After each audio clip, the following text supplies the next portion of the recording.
اعوذ باللہ من الشیطان الرجیم بسم اللہ الرحمن الرحیم الحمد للہ الذی نور قلوب العارفین بنور معرفتہ واثبت فؤاد انبیائہ واولیائہ بقصص الانبیاء والمرسلین وأكمل إيمان المسلمين والمؤمنين بولاية علي أمير المؤمنين عليه السلام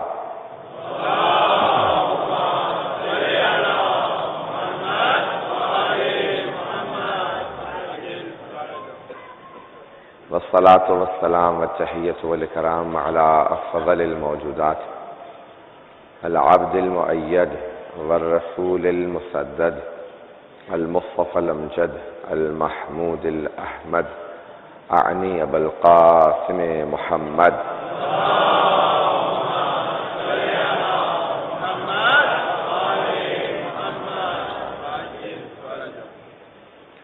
وعلى روحه ونفسه وصهره ووسيه سيد الأتقياء والأصفياء مولى الموالي إمام المتقين علي بن أبي طالب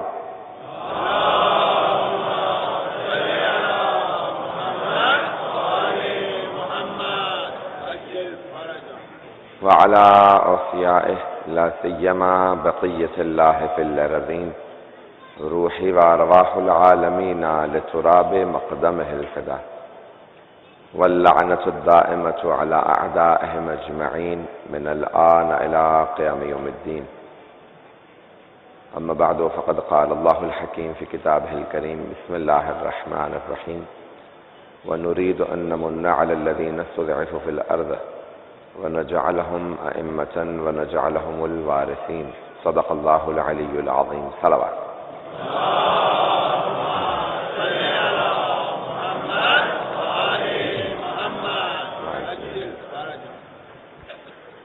سلسلہ مجالس بعنوان زندگانی اہل بیت علیہم السلام آپ کی خدمت میں نے کربلا کے بعد کی ائمہ علیہم السلام کی زندگی کو پیش کیا اور کوشش یہ کی ہے کہ ائمہ علیہم السلام کی زندگی کے بعد اہم حالات کو آپ کے سامنے پیش کر سکوں اور آج سلسلہ امام علی النقی علیہ السلام تک پہنچا ہے۔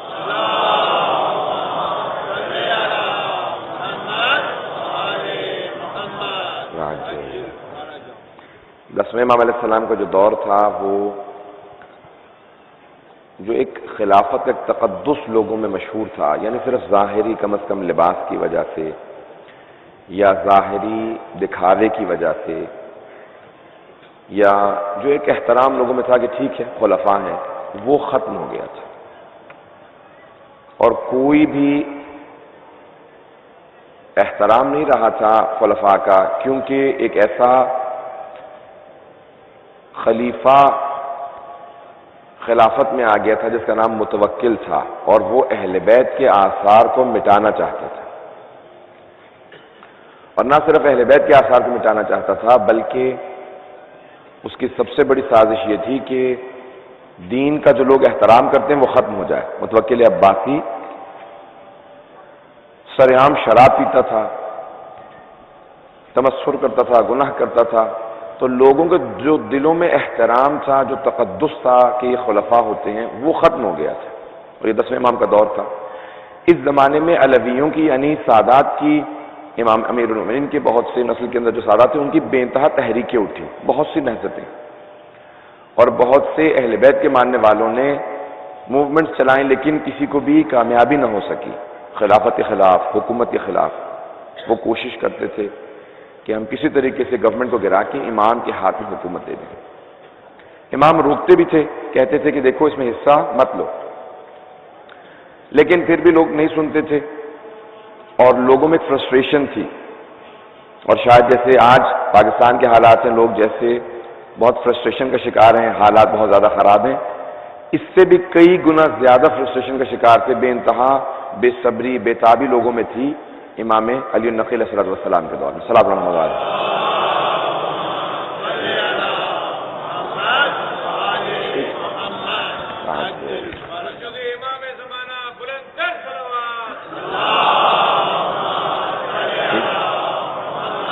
آواز نہیں. تو بہرحال ایک دور ایسا دور تھا جہاں پہ اہل بیت علیہ السلام مظلومیت کے شکار تھے، سادات پہ بے انتہا ظلم ہو رہے تھے. آپ یہ جو سنتے ہیں کہ پوری دیواریں چن دی گئی تھی، گارے کے اندر خون اہل بیت کو ڈالا جاتا تھا، اہل بیت کی اولادوں کے خون کو ڈالا جاتا تھا، بے انتہا ظلم کرتا تھا. متوکل نے ایک زندان بنایا تھا جہاں پہ صرف شیعوں کو قید میں رکھتا تھا اور مرد و زن کو اکٹھا قید میں رکھتا تھا. بہت تاریک زندان ہوتے تھے، بے انتہا مظالم کرتا تھا، کوئی رحم نہیں تھا اس کے دل میں. وہ دور تھا امام ہادی کا. کچھ ہمارے امام زندان میں رہے، جیسے چوتھے امام کربلا کے بعد زندان میں رہے، پانچویں امام اپنے بابا کے ساتھ کربلا کے بعد شام کے زندان میں رہے، لیکن اس کے بعد نہیں، چھٹے امام زندان میں نہیں رہے. ساتویں امام سب سے زیادہ آپ نے زندان گزارا، 14 سال آپ نے زندان کاٹا. آٹھویں امام نے زندان نہیں دیکھا، نویں امام نے بھی نہیں، لیکن 10ویں امام کو دوبارہ زندان میں رکھا گیا. پھر 11ویں امام کو نہیں اور 12ویں امام، خدا ان کی حفاظت فرمائے، ہماری بھی ان کے اوپر جانیں قربان کر دے. تو اب 10ویں امام کو بے انتہا ظلم کا نشانہ بنا جائے. میں نے کل آپ کے سامنے پیش کیا تھا کہ 9ویں امام علیہ السلام 7 برس کے تھے جب منصب، میں نے کہا امام ہوتا ہے، اب میں اس کی تفصیلات نہیں مانی، منصب امامت تھے 7 برس کے، اور 10ویں امام 8 برس کے تھے. 33 سال آپ کا دور امامت ہے، 33 ایئرس. 33 سال میں بے انتہا تبدیلیاں آئی ہیں. میں نے کل ایک جملہ کہا تھا زیارت جامع کبیرہ وہ 10ویں امام سے منسوب ہے، 9ویں امام سے نہیں. اب 10ویں امام کا دور ہے جہاں پہ امام نے لوگوں کے ذہن کو تیار کرنا ہے، لوگوں کی ذہنیت بنانی ہے کہ غیبت شروع ہونے والی ہے، غیبت کے لیے موومنٹس ہونی چاہیے. تو سب سے بڑا جو امام نے کام کیا وہ پورے عالم اسلام میں ایک وکلاء کا جال پھیلا دیا. ہر جگہ پہ وکیل اپوائنٹ کیے، آپ کے ہمدان میں، اہواز میں، بغداد میں، کوفے میں، بصرے میں، حجاز میں، یمن میں، مصر میں، ہر جگہ امام کے نمائندے موجود تھے. توجہ سمجھ میں کہ میرے ساتھ؟ تو امام نے پورا جال بچایا، ایک نیٹ ورک بنایا اپنے نمائندوں کا، اور لوگوں سے کہا کہ رابطے میں رہو، اگر خمس دینا چاہتے ہو میرے وکلاء کو دو. وکلاء کو بتایا کہ کس طرح سے کام کیے جائیں، خمس کہاں پہ خرچ کیا جائے گا، اس کا مصرف کیا ہے، شیعوں کے امور پہ خرچ کیا جائے، شیعوں کی ضروریات کو دیکھا جائے. تو امام نے پورا نیٹ ورک بنایا کہ لوگوں سے رابطہ رکھا جائے، ٹریننگ شروع کی کہ غیبت آنے والی ہے، لوگ بعد میں پریشان نہ ہوں. متوکل نے بھی جس طرح سے مأمون نے دیکھا تھا کہ امام رضا سے اس کو خطرہ تھا تو اس نے امام رضا کو خراسان منتقل کر لیا تھا. اسی طرح سے متوکل نے سوال کیا، کہا کہ کون ہے علی بن محمد؟ لوگوں نے بتایا، کہا کہ ان کو شفٹ کر دو. کہاں سے؟ مدینے سے بغداد، تاکہ میں امام پہ نظر رکھوں. بلکہ پھر بعد میں ان لوگوں نے، عباسیوں نے ایک اور نیا شہر پورا آباد کیا جس کا نام رکھا سرہ مرہ، یعنی جس نے بھی اسے دیکھا وہ خوش ہوا، سرہ مرہ. بعد میں سرہ مرہ سے ہو گیا سامرہ. تو آج جو شہر سامرہ ہے جہاں 10ویں امام اور 11ویں امام کا روضہ ہے، تو یہ عباسیوں نے پورا شہر بنایا تھا. جب انہوں نے شہر بنایا تو انہوں نے کہا کہ امام کو لے آؤ تاکہ امام پہ جاسوس رہیں گے اور امام پہ نظارت رہے گی. اب چاروں طرف سے لوگ امام کے نگاہیں رکھے ہوئے تھے. یہ بہت ہی اختناق کا دور تھا، بے انتہا جاسوسیاں تھیں، امام پہ ہمیشہ لوگ نظر رکھتے تھے. اس نے کہا امام کو منتقل کرو. جب امام شفٹ ہونے لگے نا مدینے سے، تو امام نے اپنے شیعوں سے کہا کہ دیکھو اپنے ساتھ گرم کپڑے باندھ لینا. اور لوگ جب سفر کرنے لگے تو بہت سے لوگوں نے جو عباسی خلیفہ کی طرف سے آئے تھے تمسخر کیا، مذاق اڑایا، کہا کہ یہ گرمیوں کے موسم میں سردیوں کے کپڑوں کا کیا مقصد ہے، اس کا ہدف کیا ہے.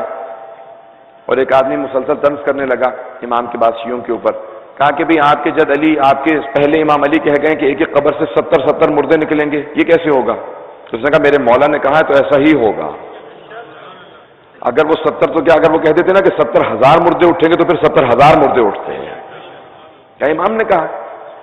اچھا بھی ٹھیک ہے، تم لوگوں کا ایسا ہی کا عقیدہ تو ٹھیک ہے. اس نے کہا کہ تمہارے یہ امام جو ہے 10ویں امام یہ کہہ رہے ہیں کہ اپنے ساتھ گرمیوں کے موسم میں سردیوں کے کپڑے رکھو، اس کا کیا مقصد ہے؟ اس نے کہا امام نے کہا کوئی ہدف ہوگا. پھر بہرحال بحثیں ہوتی رہیں، میں تفصیلات میں نہیں جاتا۔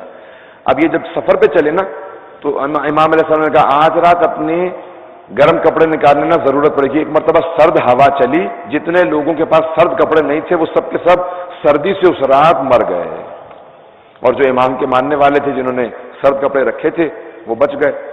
اب یہ فوراً اٹھا دیکھنے کے لیے، وہ جو شیعہ تھا جس پہ بار بار طنز ہو رہا تھا کہ وہ جو مجھے کہتا تھا امام نے سرد کپڑے رکھنے کے لیے کہا، دیکھوں وہ زندہ بھی ہے یا مر گیا۔ ایک مرتبہ پوچھا کہ کیا کریں گا، ایک قبر کھودو، سارے مردوں کو اسی قبر کے اندر ڈال دو، اتنی قبریں کون کھودے گا؟ اس نے کہا دیکھ میرے پہلے امام نے کہا تھا پورا ہو گیا۔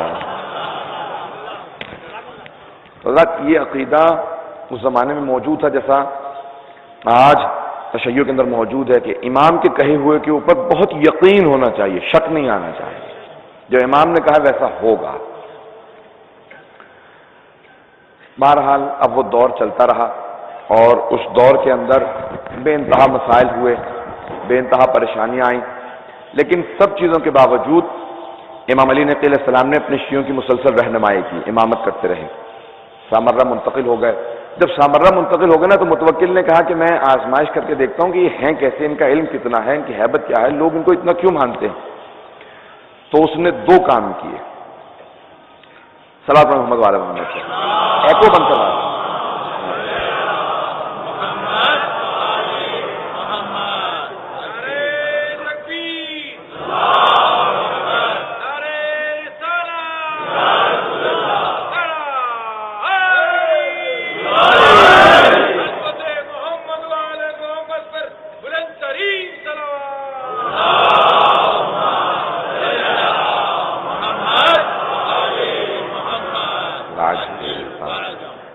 تو عزیزان گرامی، ایک مرتبہ امام علیہ السلام نے جب سامرہ میں قدم رکھ دیا تو اب متوکل نے آزمائشیں شروع کر دیں، امتحان شروع کیے، معلوم ہو یہ کیسے امام ہیں، ان کا علم کیا ہے، ان کا مقام کیا ہے، ان کی عظمت کیا ہے۔ پہلے دن اس نے امام سے کہا کہ آئیے ذرا میرے ساتھ سیر کرنے کے لیے چلیں، ذرا دیکھتے ہیں کہ آج میری حکومت کیسی ہے۔ امام نے کہا اچھا ٹھیک ہے، ہم بھی دیکھ لیتے ہیں تیری حکومت کیسی ہے۔ سامرہ کے باہر ایک بہت بڑا پہاڑ ہے، تو اس نے اپنی فوج سے کہا کہ ساری فوج پہاڑ پہ چڑھ جائے اور ہتھیار ہاتھوں میں لے لے۔ جیسے میں امام کو لے کے آؤں گا نا تو سب کے سب شور مچانا اور زور زور سے اپنے ہتھیار زمین پہ مارنا، آوازیں دینا، چیخیں مارنا اور کہنا کہ متوکل تو حکم دے، جس کو کہے گا ہم مار دیں گے۔ تو ایک مرتبہ امام کو سیر کراتے کراتے یہ امام 10ویں امام اور 11ویں امام کو وہیں پہ لے کے پہنچا، ہاتھ سے اشارہ کیا، کہا دیکھ لیجئے یہ ساری میری فوج ہے۔ ساری فوج نے شور مچانا شروع کیا، ہاتھوں میں نیزے تھے، ہتھیار تھے، زمین پہ مارتے جاتے تھے، شور کرتے جاتے تھے۔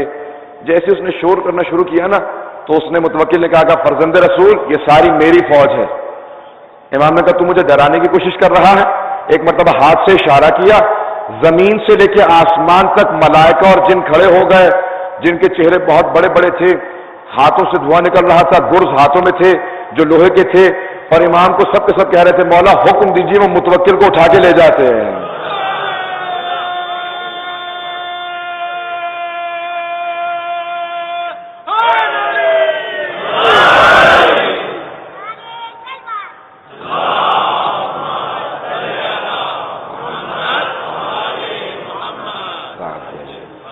بس ایک مرتبہ متوکل بے ہوش ہو کے گر گیا اور اس نے کہا کہ فرزند رسول یہ آپ کی ہیبت کی علامت ہے۔ امام نے کہا خبردار ہمیں ڈرانے کی کوشش مت کرنا، ہم کسی سے ڈرتے نہیں ہیں، ہم نمائندہ الہی ہیں، ہمیں ڈرانے والا ختم ہو جائے گا، ہمیں خوف مت دلانے کی کوشش کر۔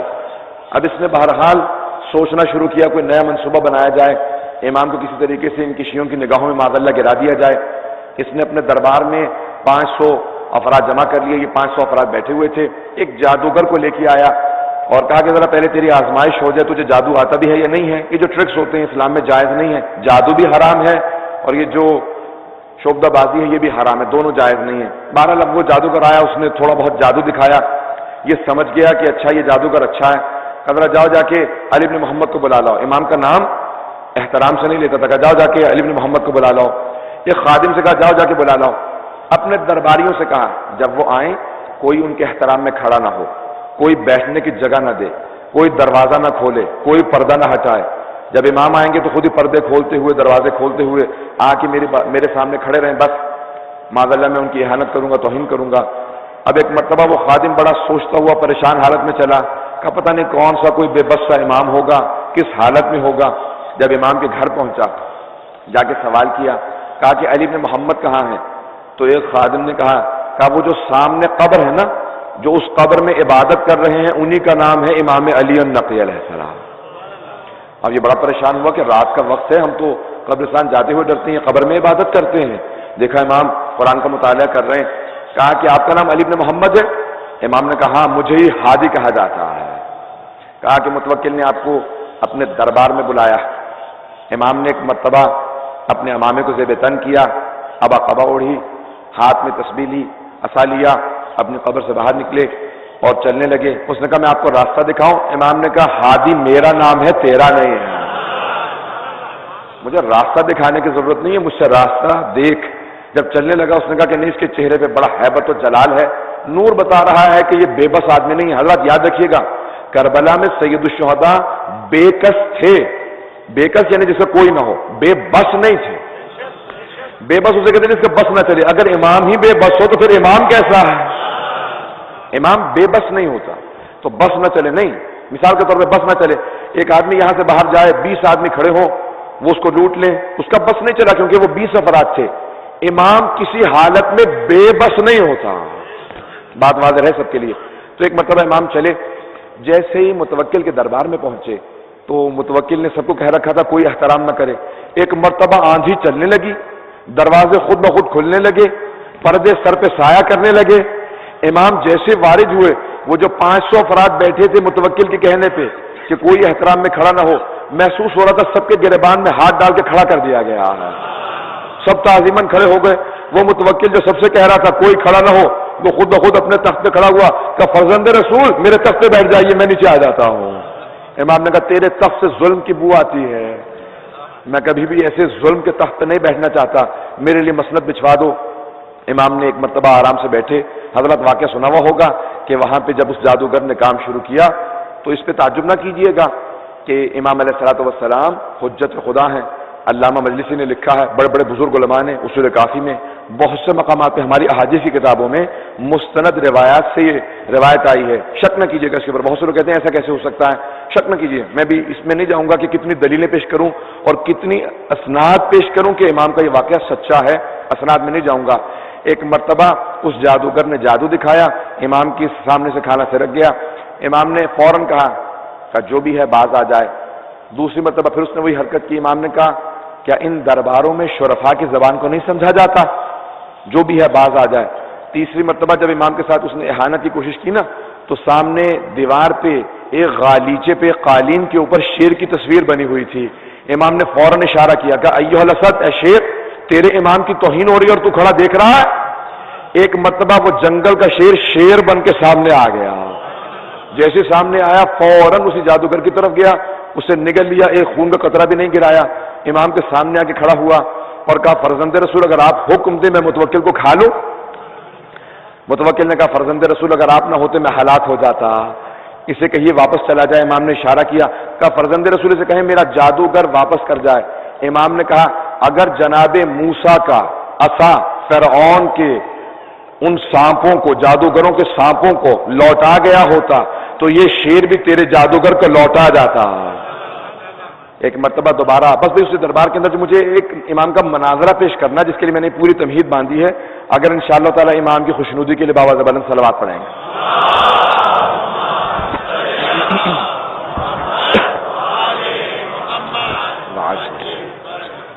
اسی دربار کے اندر ایک مرتبہ ایک آدمی کھڑا ہوا، اس نے کہا سلونی قبل ان تفقدونی، جملہ مولا کا یاد ہے نا، امیر المؤمنین نے کہا تھا جو پوچھنا ہے پوچھ لو، سلونی سلونی قبل ان تفقدونی۔ تو متوکل کے دربار میں ایک آدمی کھڑا ہو گیا اور اس نے کہا جو پوچھنا ہے پوچھ لو، اس سے پہلے کہ تم مجھے کھو دو۔ تو وہاں پہ ایک آدمی کھڑا ہوا اور اس نے کہا اچھا پھر ایک مرتبہ سوچ لے، جو پوچھنا ہے پوچھ لو۔ اس نے کہا جو پوچھنا ہے پوچھ لو۔ کہا اچھا یہ بتا حج واجب ہے؟ اس نے کہا یہ کیسے سوال ہے، یہ تو سب کو معلوم ہے۔ تو اس نے کہا کہ بھئی تو نے یہی تو کہا تھا کہ جو پوچھنا ہے پوچھ لو، میں تو ایک عام سا آدمی ہوں، سادہ سادہ سے سوال کروں گا، اگر تو نے جواب دینا ہے تو جواب دے، نہیں تو پھر کہہ دے کہ تو جھوٹا ہے، تجھے کہنے کا حق ہی نہیں ہے۔ اس نے کہا نہیں حج واجب ہے۔ کہا اچھا بتا اگر حج واجب ہے تو انبیاء پہ بھی واجب تھا؟ اب اس نے سوچنا شروع کیا، اس نے کہا اگر حج واجب ہے تو انبیاء پہ بھی واجب ہی رہا ہوگا۔ اس نے کہا واجب رہا ہوگا یا واجب تھا؟ اس نے کہا ہاں واجب تھا۔ اس نے کہا اچھا یہ بتا اگر انبیاء پہ حج واجب تھا تو جناب آدم پہ واجب تھا یا حج واجب نہیں تھا؟ سب سے پہلے خانہ کعبہ کی تعمیر جناب آدم ہی نے کی تھی۔ کہا جناب آدم پہ شاید واجب ہو۔ اس نے کہا شاید واجب ہو یا واجب تھا؟ بہت سوچنے لگا، پریشان ہو گیا۔ اس نے کہا تو نے ٹیڑھے سوالات شروع کر دیے۔ کہا پھر تو کہہ رہے کہ تو جھوٹ بول رہا ہے، تو سوالوں کا جواب نہیں دے سکتا۔ کہا نہیں میں سچ کہہ رہا ہوں۔ کہا اچھا پھر بتا جناب آدم پہ حج واجب تھا یا نہیں تھا؟ کہا جناب آدم پہ حج واجب تھا۔ کہا اچھا اگر حج واجب تھا انہوں نے حج کیا تھا؟ کہا اگر واجب ہوگا تو کیا ہی ہوگا۔ اب بہت زیادہ پریشان ہونے لگا۔ کہا بتا واجب تھا تو انہوں نے حج کیا یا نہیں؟ کہا ہاں حج کیا تھا۔ کہا اچھا بتا جناب آدم زمین پہ پہلے آدمی تھے، اگر انہوں نے حج کیا تھا تو ان کے سر کو کس نے مونڈا تھا؟ اب بہت پریشان ہوا، کہا مجھے نہیں معلوم۔ کہا اونچی آواز سے کہتا کہ سب کو آواز آ جائے کہ تو جھوٹا ہے، یہ صرف میرے مولا کا امتیاز ہے، انہیں کہنے کا حق حاصل ہے کہ جو پوچھنا ہے پوچھ لو۔ اس نے کہا کہ ہاں میں جھوٹا ہوں۔ ایک مرتبہ متوکل نے اعلان کیا، کہا ہے کوئی اس دربار میں جو اس سوال کا جواب دے سکے؟ ساری نظریں امام علی نقی علیہ السلام کی طرف گئے۔ امام نے فوراً کہا ہاں میں اس سوال کا جواب جانتا ہوں۔ کہا بتائیے اس سوال کا جواب کیا ہے؟ کہا جب جناب آدم نے طواف کیا نا، جناب جبرائیل نازل ہوئے۔ کہا آدم آپ کی ذریت میں ایک حاجرہ آئیں گی، وہ اس مقام پہ صفا و مروہ کے درمیان میں سعی کریں گی، آپ سعی کر لیجئے۔ اس کے بعد وہ جنت سے نازل ہوئے ایک یاقوت لے کے اور جناب آدم کے سر پہ پھیرتے جاتے تھے۔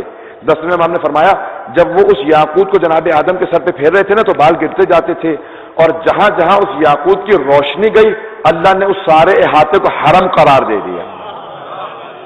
کہا یہ میرا حرم ہے۔ تو اب ایک مرتبہ متوکل نے کہا فرزند رسول آپ کہیے سلونی۔ امام نے کہا میں سلونی نہیں کہوں گا، لیکن میں اپنے جد علی کے علم کا وارث ہوں، جو سوال کرنا ہے سوال کر لوں۔ تب سوالات شروع ہوئے، سوالات کو میں پیش کرنا چاہ رہا ہوں جو میں نے آپ کے سامنے پیش کرنا چاہے تھے۔ تو حضرت ایک مرتبہ ایک آدمی کھڑا ہوا، اس نے کہا فرزند رسول بتائیے کہ فجر کی نماز اللہ نے واجب کیوں کی ہے؟ امام نے فرمایا کہ جب اللہ نے جناب آدم کو زمین پہ بھیجا تو وہ جنت سے آئے تھے، جنت کی خوبصورتی کو اور سارے کے سارے وہاں پہ پھل ندیاں سب کچھ چھوڑ کے آئے تھے۔ جب زمین پہ آئے تو رات کا وقت تھا، بہت پریشان ہوئے، رونے لگے کہ پروردگار ایک تو جنت چھوٹ گئی اور دوسرا زمین پہ آیا ہوں تاریکی ہے۔ جیسے ایک مرتبہ زمین پہ صبح صادق کی لکیر سی نمودار ہوئی، سمجھ گئے کہ یہاں روشنی آنے والی ہے، یہاں نور آنے والا ہے۔ جناب آدم نے 2 رکعت نماز شکرانہ ادا کی کہ پروردگارہ تیرا شکر ہے اس زمین پہ روشنی آئے گی۔ اللہ نے کہا اے آدم یہ تیری یادگار میں 2 رکعت فجر کی نماز واجب قرار دیتا ہوں۔ کہا پھر ظہر کی نماز کیسے واجب ہوئی؟ اگر حضرت سننا چاہے تو میں آگے بڑھاؤں گا بات کو۔ تو ظہر کی نماز کیسے واجب ہوئی؟ کہ جب جناب ابراہیم علیہ السلام یہ مختلف مشرکین سے مناظرے کر رہے تھے، پہلے کہا میں ستارے کی پرستش کرتا ہوں، یہ میرا خدا ہے، پرستش نہیں کرتا یہ میرا خدا ہے۔ جب ستارہ ڈوب گیا کہا یہ تو ڈوب گیا ہے، یہ خدا نہیں ہو سکتا۔ پھر چاند سے متعلق کہا یہ اس سے بڑا ہے، کہا نہیں یہ بھی ڈوب گیا۔ پھر سورج سے متعلق کہا، سب دیکھتے رہے۔ جیسے ہی سورج اپنے عروج پہ پہنچا، جیسے زوال شروع ہوا تو جناب ابراہیم نے نماز پڑھی اور کہا کہ دیکھو تمہارے خدا سورج کو زوال آ گیا ہے، میرے خدا کو کوئی زوال نہیں آتا۔ تو اللہ نے کہا کہ زوال کے وقت ظہر کی نماز ابراہیم آپ کی یاد میں باقی رہے گی۔ کہا عصر کی اسی طرح سے جناب سارے مختلف انبیاء کی یاد کے اندر اللہ نے 5 نمازیں واجب قرار دی ہیں کہ یہ انبیاء کی یاد ہے جو ختمی مرتبت کو اللہ نے ہدیے میں دی ہے، اسی لیے 5 نمازیں رکھی ہیں تاکہ 5 کی یاد بھی رہے اور پنجتن کی یاد بھی رہے۔ صلوات پڑھیں گے محمد عالم۔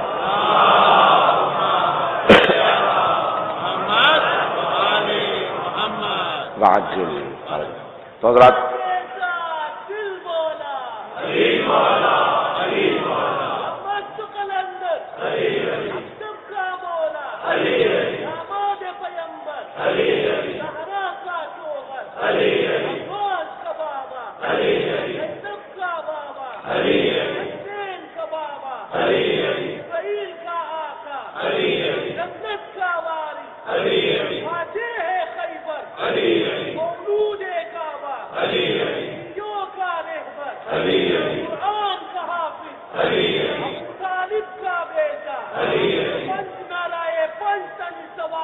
نعرہ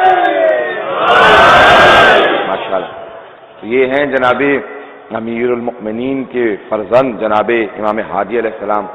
اس زمانے کے اندر بے انتہا مظالم ہو رہے تھے اور امام مستقل اپنے انداز کے اندر دفاع کر رہے تھے اور باتوں کو پہنچا رہے تھے. قرآن کے خلاف سازشیں شروع ہوئیں.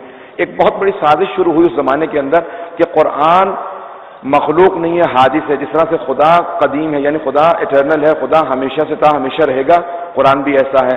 کچھ لوگوں نے کہا نہیں قرآن مخلوق ہے. بحثیں شروع ہو گئیں. میں اس بحث میں نہیں جانا چاہتا. یہ 10ویں امام کا دور تھا. آپ نے دلیلیں دے کے ثابت کیا کہ نہیں، صرف اور صرف خداوند متعال ہمیشہ سے تھا ہمیشہ رہے گا. قرآن کے لیے یہ نہیں کہا جا سکتا بلکہ اللہ کا کلام ہے. اللہ نہیں ہے بلکہ اللہ کا کلام ہے. کلام اللہ ہے، اللہ نہیں ہے. دلیلیں دی. میں اس میں بحث میں نہیں جاؤں گا. ایک بڑی علمی فلسفی کلامی بحث ہے، اس میں نہیں جاؤں گا یہاں پہ بھی اس مقام پہ. تو امام علیہ السلام نے ثابت کیا.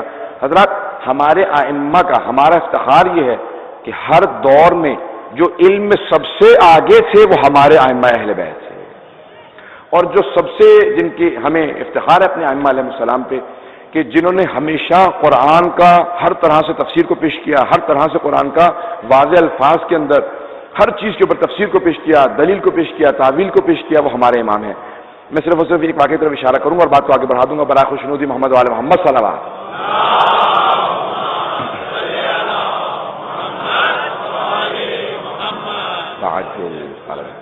حضرات اب ایک مرتبہ اس زمانے کے اندر کہا کہ یہ جو آپ لوگوں نے اہل بیت نے بحث شروع کر رکھی ہے کہ اللہ نے انبیاء اور ائمہ کے خون کو جانوروں پہ حرام قرار دے رکھا ہے، کبھی جانور نہیں کھاتے. یہاں تک کہ خود سے بعض روایات میں یہاں تک موجود ہے. اگر آپ کربلا جائیں گے نا تو شیر فضا ایک زیارت ہے، اسد فضا جناب فضا کی باقاعدہ ایک زیارت ہے وہاں پہ کربلا کے اندر بین الحرمین. اگر آپ جائیں گے تو ایک مقام ہے، تو وہاں پہ ایک حارث نامی شیر پالا تھا سید الشہداء نے. کوفے والوں نے شکایت کی تھی امیر المومنین نے. اب میں تفصیلات میں نہیں جاتا. تو امیر المومنین اس کو آزاد کر دیا تھا. تو جناب فضا نے اسے آواز دی تھی، کہا تھا کہ اے اسد، اے شیر، حسین ابن علی کا لاشا بے گور و کفن اس کی حفاظت فرما. تو وہ شیر روتا جاتا تھا اور حسین کا طواف کرتا جاتا تھا. اور دشمنوں تک نے دیکھا، کہا کہ کیسا شیر ہے یہ، حسین ہی کا طواف کیوں کرتا ہے. تو یہ پوری ایک بحث ہے کہ انبیاء کا اور ائمہ کا یعنی سب کچھ جانوروں پہ حرام ہے. تو جیسے جناب یوسف سے جناب یوسف کی جناب یعقوب کے بیٹوں نے کہا تھا نا کہ ایک بھیڑیا کھا گیا ہے، تو جناب یعقوب نے بھیڑیے کو بلایا تھا اور پوری بحث ہے کہ اسی بھیڑیے پہ تھوڑا الزام تھا، تہمت تھی کہ تو نے کھا لیا ہے. تو جب وہ بھیڑیا آیا تو جناب یعقوب نے سوال کیا کیا تو نے یوسف کو کھایا ہے؟ کہا کہ نبی خدا آپ تو جانتے ہیں انبیاء ہم پہ حرام ہے، ہم کبھی ایسی گستاخی نہیں کرتے ہیں. یہ انسان ہے جو ظلم کرتے ہیں، جانوروں کو معلوم ہے یہ امام ہے. تو کہا کہ جانور جانتے ہیں نبی کو اور امام کو وہ پہچانتے ہیں. تو 10ویں امام سے ایک مرتبہ متوکل نے کہا فرزند رسول یہ آپ لوگوں نے بحث بنا رکھی ہے کہ شیر بھیڑیا آپ پہ حملہ نہیں کرتے. امام نے کہا ہم نے بحث بنا نہیں رکھی، ایسا ہی ہے کہ میں نے ایک باغ وحش بنایا ہے، ایک زو بنایا ہے، اس میں شیر لے کے آئے ہوں افریقہ سے، ذرا آپ کی آزمائش ہو جائے. اس نے کہا پتہ نہیں کون امام ہوگا، آزمائش ہوگی تو وہ دوسروں کی طرح سے کہے گا نہیں نہیں میں آزمائش نہیں دینا چاہتا. امام نے کہا جب مرضی بلا لے، شیروں کو بلا لے یا مجھے بلا لے. تو ایک مرتبہ اس نے کہا اچھا بھی دروازہ کھولو. بڑا خاموشی سے چھپ کے دروازہ کھولا گیا. امام کو ایک مرتبہ اندر اتارا گیا. جیسے امام کو اندر وارد کیا گیا سارے شیر دوڑتے ہوئے امام کے قدموں میں آ کے بیٹھ گئے. متوکل نے کہا جس طرح سے ہو سکتا ہے امام کو باہر نکال لو کہیں شیعہ نہ دیکھ لے، ان کے یقین میں اور زیادہ اضافہ ہو جائے گا. آپ نے غور فرمایا؟ کہا میں جتنی کوشش کرتا ہوں یہ اتنا ہی زیادہ ان کا مقام بڑھتا چلا جاتا ہے، شیعہ اور زیادہ مانتے چلے جاتے ہیں. حضرت آپ نے غور فرمایا ائمہ علیہ السلام کتنے مظلوم تھے کہ لوگ نہ معرفت رکھتے تھے اور نہ ماننے کے لیے تیار تھے. معجزے دیکھتے تھے، مقامات دیکھتے تھے، لیکن ماننے کے لیے تیار نہیں ہوتے تھے. یہ تسلیم نہیں کرتے تھے کہ ان کی عظمت کتنی زیادہ ہے. ایک مرتبہ متوکل نے کسی خاتون کو پیسے دیے، کہا کہ تم دعویٰ کر دو کہ میں زینب بنت علی ہوں اور ہر 100 سال بعد دوبارہ جوان ہو جاتی ہوں. تو وہ خاتون آئی، کہا کہ میں علی بن ابی طالب کی بیٹی زینب ہوں. امام نے کہا اچھا پھر علی و زہرا کی جو ڈائریکٹ بیٹیاں ہیں ان پہ آگ بھی حرام ہے اور جانور بھی ان کو نہیں چھوتے ہیں، تو یا آگ کے اندر ہاتھ رکھ دے یا پھر کسی جانوروں کے سامنے چلی جا. اس نے کہا پہلے آپ ہی کیجئے، مجھے کیوں بھیج رہے ہیں؟ امام نے کہا میں پہلے آزمائش دے چکا ہوں، دوبارہ بھی آزمائش دوں گا. حضرات اس نے دوبارہ امام نے جب کہا نا کہ دیکھو شیروں کے سامنے اس کو ڈال دو، میں بھی جانے کے لیے تیار ہوں، اس نے کہا نہیں میں جھوٹ بول رہی تھی، مجھے متوکل نے پیسے دے کے کہا تھا کہ دعویٰ کر دے. امام نے کہا کہ دیکھو یاد رکھو علی و بطول کی اولاد کا مقام کچھ اور ہے. حضرات یہ ائمہ اہل بیت علیہ السلام تھے، بہت مظلومیت کا دور دیکھا.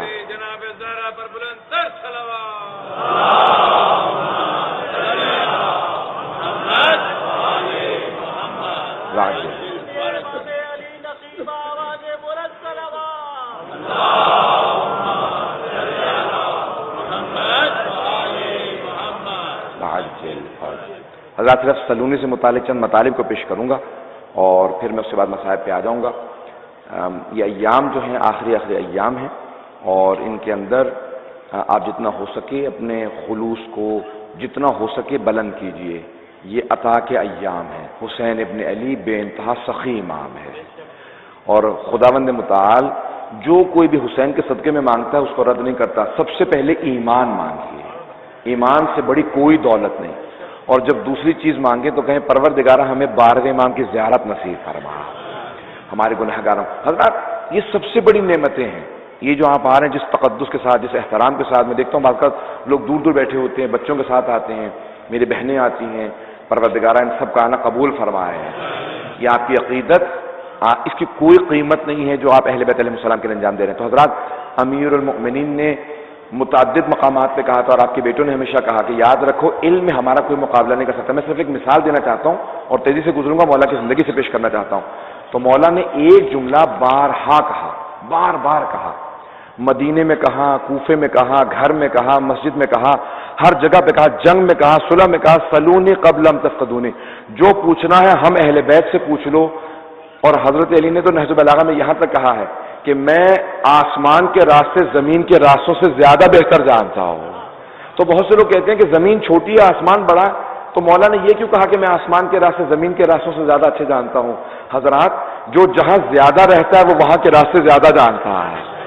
تو مولا خلقت سے لے کے ولادت تک وہاں رہے تھے، اس لیے وہاں کے سارے راستے جانتے ہیں۔ تو بہت سے لوگوں نے سوالات کیے، لیکن اکثر سوال مولا کے امتحان کے لیے تھے۔ جب مدینے میں کہا تھا نا تو ایک آدمی نے کہا تھا یا علی بتائیے میرے سر میں بال کتنے ہیں؟ یہ سعد بن ابی وقاص ہے جس کا بیٹا عمر سعد ہے، قاتل سید الشہداء۔ اس نے کہا یا علی بتائیے میرے سر میں بال کتنے ہیں؟ تو مولا نے کہا تھا اگر میں بتا بھی دوں گا تو تصدیق کس سے کروائے گا؟ کون تیرے بالوں کو بیٹھ کے گنے گا کہ جو علی نے فگر دی ہے، جو بتایا ہے کہ اتنے بال ہیں، اتنے کس سے تو گنوا کے بتائے گا؟ لیکن ایک بات یاد رکھ، تیرے سر کے ہر بال میں ایک شیطان بیٹھا ہے، اور وہ جو تیرے گھر میں بچہ پل رہا ہے نا وہ میرے بیٹے کا قاتل ہے، وہی عمر سعد تھا۔ تو حضرات مولا نے بارہا یہ جملہ کہا، اور ایک مرتبہ مولا نے کوفے میں اس جملے کو دہرایا۔ جب آپ نے کوفے میں دہرایا تو وہاں پہ بہت سے افراد بیٹھے ہوئے تھے، ان سب نے سوالات کیے، مولا نے جوابات دیے، اور آخری مرتبہ مولا نے بستر شہادت پہ کہا ہے جو پوچھنا ہے پوچھ لو، اس سے پہلے کہ تم مجھے کھو دو۔ جو وجہ میں جو شاہد گواہ کے طور پہ لے کے آ رہا ہوں وہ یہ جملہ مولا نے اپنے بستر شہادت پہ کہا۔ میں اکثر سوچتا تھا مولا یہ آپ نے شہادت کے وقت کیوں کہا کہ کیونکہ بہت سے لوگوں نے رسول خدا پہ ہذیان کی تہمت لگا دی تھی کہ ان کو معاذ اللہ ہذیان ہو گیا ہے۔ کہ میں سب کو بتانا یہ چاہتا تھا کہ دیکھو میرے سر میں ضربت لگی ہے، توجہ چاہوں گا۔ مولا نے کہا دیکھو میرے سر میں ضربت لگی ہے لیکن پھر بھی مجھے ہذیان نے جو پوچھنا ہے پوچھ لو۔ جب میں ایسا ہوں تو میرے بھائی رسول خدا کیسے ہوں گے؟ تو جو پوچھنا ہے پوچھ لو۔ حضرات اس مقام پہ جناب سعد صاحب نے سبحان نے ایک سوال کیا تھا، یا علی من افضل انت ام آدم؟ آپ افضل ہیں، جناب آدم افضل تھے۔ تو میرے مولا نے کہا تھا سعد تزکیۃ المرء لنفسہ قبیح، مرد کا اپنی زبان سے اپنی تعریف کرنا برائی شمار ہوتا ہے، لیکن سعد اللہ نے رسول خدا کو قرآن میں کہا ہے وَأَمَّا بِنِعْمَةِ رَبِّكَ فَحَدِّثْ، اے میرے حبیب جو اللہ نے آپ کو نعمتیں دی ہیں ان کا ذکر کیجئے۔ ساسا میں اس لیے نہیں کہہ رہا کہ میں اپنے منہ سے اپنی تعریف کرنا چاہتا ہوں، بلکہ اس لیے بتا رہا ہوں کہ یہ اللہ کی مجھ پہ نعمت ہے کہ اس نے مجھے کس کس سے افضل بنایا ہے۔ ساسا انا افضل، میں آدم سے افضل ہوں۔ تو جناب ساسا نے کہا وَلِمَا ذَلِكَ يَا أَمِيرَ الْمُؤْمِنِينَ، ایسا کیوں کر ہے اے امیر المؤمنین کہ آپ جناب آدم سے افضل ہیں؟ کہ ساسا اللہ نے جناب آدم سے قرآن میں کہا تھا لا تقرب هذه الشجرة فتكون من الظالمین، اے آدم آپ اور آپ کی زوجہ اس پودے سے قریب نہ جائیں۔ کیا جانتے ہو ساسا جناب آدم کو کیا کھانے سے منع کیا تھا؟ کہ نہیں مولا، کا گندم کھانے سے منع کیا تھا۔ کہ ساسا اللہ نے جناب آدم کو گندم کھانے سے منع کیا تھا پھر بھی نہ رک سکے، مجھے منع نہیں کیا تھا لیکن میں نے پھر بھی پوری زندگی جو پہ گزار دی ہے۔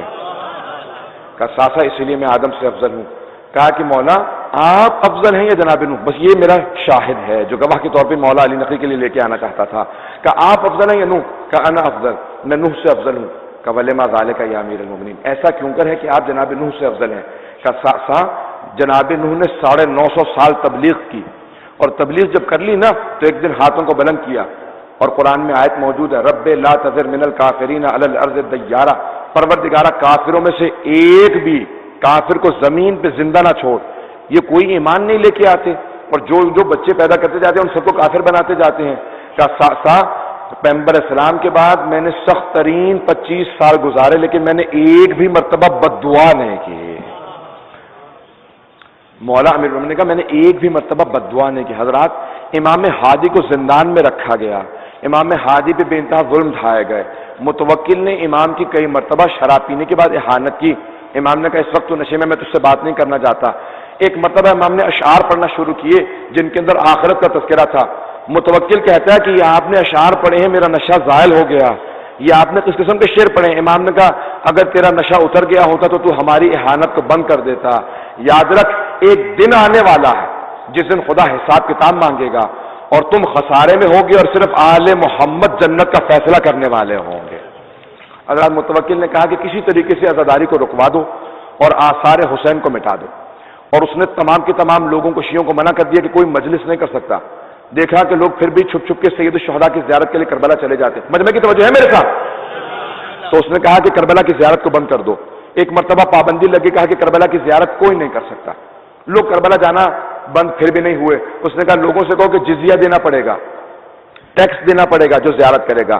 لوگوں نے پیسے ادا کرنا شروع کر دیے، یہاں تک کہ تاریخ بغداد اہل سنت کی مورخ نے لکھا ہے، وہ کہتا ہے کہ جب پابندی لگی نا تو پورے بغداد پہ پہرے بٹھا دیے گئے اور کہا جو بھی حسین کی زیارت کے لیے جائے اس کا ہاتھ کاٹ دینا۔ کہا کہ ایک مرتبہ ایک بوڑھی خاتون پورے بغداد پہ پہنچی، جب پہنچی نا تو متوکل کے سپاہیوں نے کہا کہ اے بوڑھی خاتون کیا آپ نہیں جانتی جو حسین کی زیارت کے لیے جاتا ہے ہم اس کا ہاتھ کاٹ دیتے ہیں؟ کہا ہاں میں جانتی ہوں۔ کہا پھر آپ ہاتھ کٹوانے کے لیے تیار ہیں؟ کہا ہاں میں ہاتھ کٹوانے کے لیے تیار ہوں۔ کہا اچھا ہاتھ نکالو ہم ہاتھ کو کاٹیں گے۔ تو اس خاتون نے اپنے بائیں ہاتھ کو اپنے الٹے ہاتھ کو سامنے رکھا، کہا میرا ہاتھ کاٹ دو۔ کہا نہیں ہم الٹا ہاتھ نہیں کاٹتے، ہم سیدھا ہاتھ کاٹتے ہیں۔ کہا سیدھا ہاتھ تو تم نے پچھلے سال کاٹ دیا تھا۔ یہ عظمت تھی زیارت سید الشہداء کی۔ کہا تم نے پچھلے سال میرا سیدھا ہاتھ کاٹ دیا تھا۔ کہا ایک ہاتھ کٹوا چکی ہو پھر آ گئی ہو؟ کہا اگر میرے 10 ہاتھ ہوتے تو مولا کی زیارت کے لیے 10 ہاتھ کٹوا دیتے۔ یہ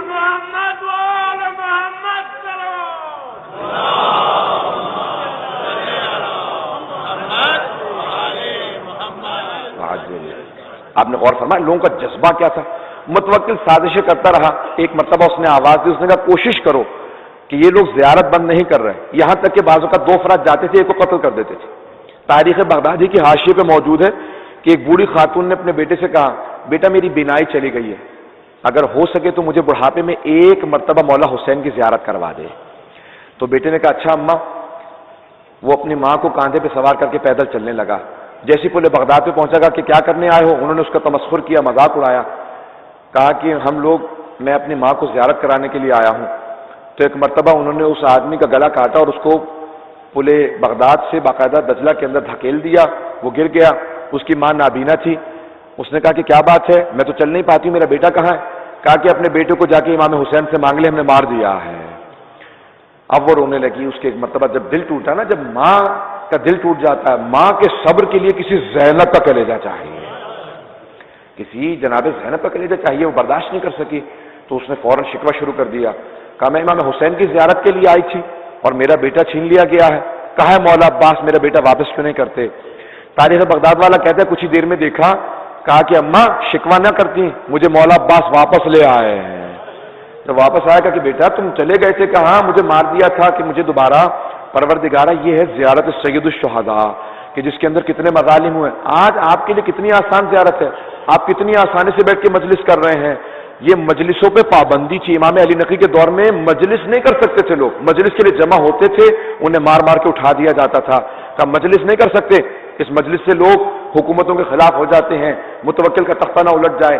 تو حضرات بڑے بڑے مظالم ہوئے، آپ کو شکر ادا کرنا چاہیے کہ ان شیعوں نے عزاداری کی، آج آپ عزاداری کر رہے ہیں۔ انہوں نے زحمتیں کی، جہاں پہ علی بن ابی طالب کا نام لینے کی دیر ہوتی تھی سر کو تن سے جدا کر دیا جاتا تھا، پھر بھی لوگوں نے مولا کا نام لینا بند نہیں کیا تھا۔ جہاں پہ امام حسین کے اوپر آنسو بہانا جرم شمار کیا جاتا تھا، 10ویں امام کا بڑا سخت ترین دور گزرا، لیکن شیعہ ایسے تھے جو کہتے تھے نہیں ہم چاہے چھپ کے عزاداری کریں۔ تو حضرات وہ بڑا اختلاف کا دور تھا. میں صرف 2 واقعات پیش کرنا چاہتا ہوں کیونکہ میں بہت سے لوگ کہتے ہیں کہ اس زمانے کا دور کیسا تھا. مجھ سے بہت سے نوجوانوں نے کہا ہم جاننا چاہتے ہیں دور کیسا دور تھا. تو حضرات 10ویں امام کا دور صرف 2 واقعات مختصر سے اس کے بعد مسائل پہ آ دوں گا. تو ایک ایسا دور کہ جہاں پہ عزاداری پہ پابندی ہے, امام حسین کی زیارت پہ پابندی. متوکل نے دیکھا کہ وہ جو کچھ کر رہا عزاداری نہیں رک رہی, جو کچھ کر رہا ہے امام حسین کے لوگ زیارت کو نہیں چھوڑتے. تو اس نے کہا کہ دیکھو اسی طریقے سے امام حسین کی قبر پہ, میں امام حسین کہہ رہا ہوں, وہ تو نام لیا کرتا تھا, کہ حسین کی قبر پہ ہل چلا دو اور یہاں پہ پودے اگا دو, لوگوں کو معلوم ہی نہ ہو کہ قبریں کہاں تھیں, یہ ساری قبریں ختم ہو جائیں. تو ایک مرتبہ اس کو لوگوں نے بتایا, کہا کہ ہم نے ہل چلانے کی کوشش کی ہے لیکن جو ہم بیل لے کے گئے تھے وہ حسین کی قبر پہ نہیں چڑھ رہے, وہاں پہ رک گئے ہیں. اس نے کہا ایسا کیسے ہو سکتا ہے, یہ جانور ہے, جانور کو کیا معلوم یہاں پہ کون ہے. کہا کہ آپ خود آ کے دیکھ لیں. اس نے اپنے ہاتھ میں ایک عصا لیا اور بیل کو مارنا شروع کیا. بیل مر گیا لیکن قبر حسین پہ نہیں گیا. اس نے کہا کہ یہ کیا عجیب و غریب چیز ہے, یہ ہر چیز حسین ہی سے کیوں, قدرت کو ضد ہے کہ سچائی مٹنے نہ پائے. تو اس نے کیا کیا, اس نے کہا کہ دیکھو فرات سے ایک نہر کو کھود کے لے کے آؤ اور قبر حسین سے گزار دو. جب پانی کے نیچے آ جائیں گے نا شہداء کی قبر, حسین کی قبر, تو خود بخود نشان مٹ جائیں گے. ایک مرتبہ فرات کے لیے نیا راستہ کھودنا شروع کیا, قبر حسین تک پہنچایا, کہا کہ اب پانی کو چھوڑ دو. جیسے پانی کو چھوڑا گیا بہت تیزی سے فرات کا پانی بہتا ہوا آیا, جیسے قبر سید الشہداء پہ پہنچا 2 حصوں میں تقسیم ہو کے گزر گیا. بیچ میں قبر سید الشہداء تھی, دور طرف سے دریا بہ رہا تھا. متوکل نے کہا یہ تم نے کیا کیا, یہ قبر حسین کو بیچ میں کیوں لے آئے. کہا یہ ہم نے نہیں کیا ہے, یہ دریا خود بخود حسین کی قبر پہ آنے کے بعد 2 حصوں میں تقسیم ہو گیا. کہا دوبارہ اس نہر کو بند کر دو, اگر شیعہ دیکھ لیں گے ان کا ایمان بڑھ جائے گا. حضرات آپ لوگوں نے اتنا ظلم نہیں دیکھا جتنا گزشتہ شیعہ دیکھ گئے ہیں. ابھی اتنی بے صبری نہ کیجیے, اپنے ایمان کو باقی رکھیے, مضبوطی سے تھامے رکھیے اپنے نسلوں کے اندر. آپ کا ماننا کافی نہیں ہے, نسلوں میں حسین کی محبت کو منتقل کرنا ضروری ہے. بڑی بڑی زحمتوں سے میں دوسری بات کی طرف اشارہ کرنا چاہتا ہوں, اگر حضرات سننا چاہیں تو دوسری بات کو پیش کر دیں.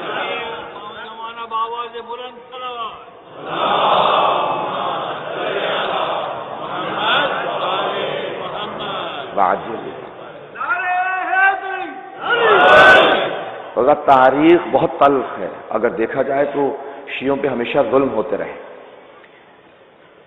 یہی 10ویں امام علیہ السلام کا یا اس کے بعد کا دور ہے جہاں عزاداری پہ پابندی تھی. مورخ نے لکھا ہے ایک ماں تھی جس کے جو بیوہ ہو چکی تھی, اس کے یتیم بچے تھے گھر میں, 4 بچے تھے, 4 یا 5 بچے تھے. اس نے اپنے بچوں سے کہا بچوں آؤ میرے ساتھ باہر چلو, ہم بغداد سے باہر جائیں گے. کہ اماں آپ نے تو کہا کہ بڑا پورا شوب دور ہے, رات کو گھر سے باہر نہ نکلا کریں, آپ خود ہی کہہ رہی ہیں کہ ساتھ چلو. کہ ہاں بچوں. کہ اماں کیا بات ہے, کہ بہت ضروری کام ہے میرے ساتھ چلو. توجہ لو کہ میرے ساتھ, کہا میرے ساتھ چلو, میں تمہیں بہت ضروری کام کے لیے لے جا رہی ہوں. سارے بچے ماں کے ساتھ چلے. جب بغداد سے باہر نکل گئے نا تو ماں نے کہا بچوں بیٹھ جاؤ. کہ اماں کیا بات ہے, کہ یہیں زمین پہ بیٹھ جاؤ. وہ بچے خاک پہ بیٹھ گئے. اس خاتون نے پڑھنا شروع کیا, کہا بیٹو اے میرے بچوں, ہم امام حسین کے ماننے والے ہیں. ہمارے مولا کے بچوں کو ذبح کر دیا گیا تھا, علی اکبر کو مار دیا تھا, علی اصغر کے تیر لگا تھا, جناب عباس کے بازو قلم ہو گئے تھے. اس ماں نے ایک مرتبہ مسائل پڑھنا شروع کی, سب بچے رونے لگے. کہ اماں یہ کب ہوا تھا؟ کہ یہ 61 ہجری میں ہمارے مولا کو کربلا میں گھیر کے مار دیا تھا. بچے بہت روئے. جب بچے رو لیے نا تو ماں نے کہا بچوں اب تم میں سے کس کو یہ مجلس یاد ہو گئی؟ ایک بچے نے کہا اماں مجھے. کہا بیٹا میں رونا چاہتی ہوں, میں بیٹھ جاتی ہوں, تو تھوڑی سی دیر کے لیے تو یہ مجلس مجھے سنا دے. ایسے مجلسیں ہوتی رہی ہیں, ایسے ایسے دور گزرے ہیں جہاں پہ ایک فرد پڑھنے والا اور ایک سننے والا ہوتا تھا. یہ مجالس جو آپ کو ملی ہے نا, یہاں پہ آج ہزاروں کی ماشاءاللہ تعداد میں, خدا نظر سے بد سے بچائے, آج ہزاروں کی تعداد میں, مجھے نہیں معلوم یہاں پہ کتنے ہزار, شاید 1 لاکھ سے زیادہ افراد یہاں پہ جمع ہو رہے ہیں ماشاءاللہ ایک مجلس کے اندر. حضرات یہ جتنے افراد جمع ہو رہے ہیں یہ ایک بی بی جناب زینب کی دعاؤں کا صدقہ ہے. اس بی بی کی دعاؤں کا صدقہ ہے کہ آج پوری دنیا کے اندر عزاداری ہے. میں آپ کو ذمہ داری سے بتا رہا ہوں, آج دنیا میں شاید کوئی ملک ہو جہاں عزاداری نہ ہو. آج جاپان میں عزاداری ہے, آسٹریلیا میں عزاداری ہے, چین میں عزاداری ہے, آج ملیشیا انڈونیشیا میں عزاداری ہے, کمبوڈیا میں, فارس کا کوئی ملک نہیں, افریقہ کا کوئی ملک ایسا نہیں ہے جہاں عزاداری نہ ہو رہی ہو, یورپ کا کوئی ایسا ملک نہیں ہے جہاں عزاداری نہ ہو رہی ہو. 30 سے زیادہ ملکوں میں حسین کے صدقے میں میں خود سے حسین کی مجالس پڑھ کے آیا ہوں. آج امریکہ کی کوئی اسٹیٹ نہیں جہاں عزاداری نہ ہو، کینیڈا ہو، ساؤتھ امریکہ ہو، پوری دنیا کا ہر خطہ اب سے 100 سال پہلے سوچنا مشکل تھا کہاں کہاں عزاداری ہوگی، اور آج سوچنا مشکل ہے کہ کہاں عزاداری نہیں ہو رہی ہے۔ آج پوری دنیا میں کس بی بی کا صدقہ ہے؟ ایک بی بی عزادار تھی، ایک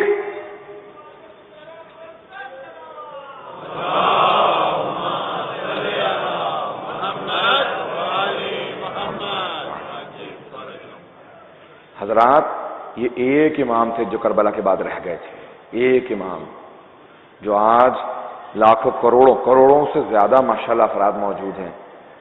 میں کہوں گا اگر یزید کو تھوڑی سی فرصت ملے تو ذرا آ کے دیکھ، جس حسین کو تو مٹانا چاہتا تھا آج وہ سب کے دلوں میں جی رہا ہے۔ آج وہ حسین ہر شیعہ کے دل میں جی رہا ہے، ہر سنی کے دل میں جی رہا ہے۔ آج کوئی ایسا نہیں ہے کہ جو یہ نہ کہتا ہو کہ نہیں میرے دل میں حسین نہیں، ہر آدمی حسین کا ماننے والا ہے۔ آج یہ عزاداری، یہ ماتم، اگر حسین کے ماتم میں کچھ نہیں رکھا، آج کے موجودہ حالات کے اندر شاعر نے کہا ہے اگر حسین کے ماتم میں کچھ نہیں رکھا تو پھر یزید کے بچوں میں کھلبلی کیوں ہے؟ تو یہ آج یزید کے بچے کیوں اتنا شور مچا رہے ہیں کہ ماتم رکوا دو؟ یہ سینے پہ آپ کے ہاتھ نہیں پڑتے ہیں، یہ یزیدیوں کے چہرے پہ تماشے لگتے ہیں۔ حضرات یہ عزاداری رکنے والی نہیں ہے۔ جب بغداد میں نہیں رک سکی متوکل کے دور میں، جس نے پوری سازشیں کر لی، تو آج پاکستان میں عزاداری کیسے رک سکتی ہے؟